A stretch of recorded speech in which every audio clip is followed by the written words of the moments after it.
啊，首期5萬蚊咧就可以攞低珠海富深圳城首個智慧屋苑噶啦。咁呢個屋苑咧，全屋嘅華為鴻蒙系統都係配備齊全俾你嘅，可以通過呢個系統咧，可以操控到成間屋嘅電器嘅，非常之靚仔嘅呢個系統。咁今日呢套單位咧就係76個平方，做翻2房嘅。咁呢度就入門嘅實木門啊、密碼鎖啊、下櫃啊，都係交樓標準嚟嘅。今日呢套單位就係我哋交樓標準嚟嘅，眼見所得嘅。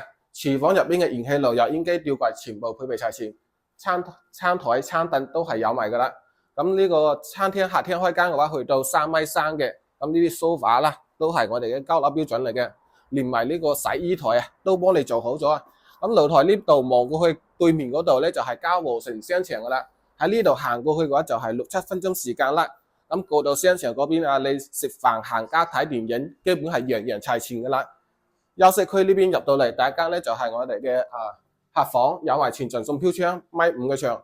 咁呢個衣櫃啊，都係幫你做好噶啦，訂製嘅呢個衣櫃。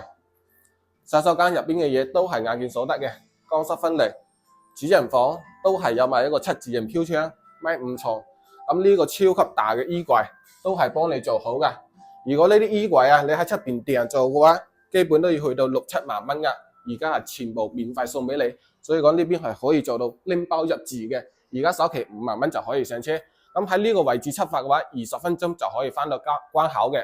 咁樓下咧亦都有香港直通巴士可以翻到香港各個區域嘅，非常之方便。如果中意呢層單位嘅朋友，幫我實地睇樓。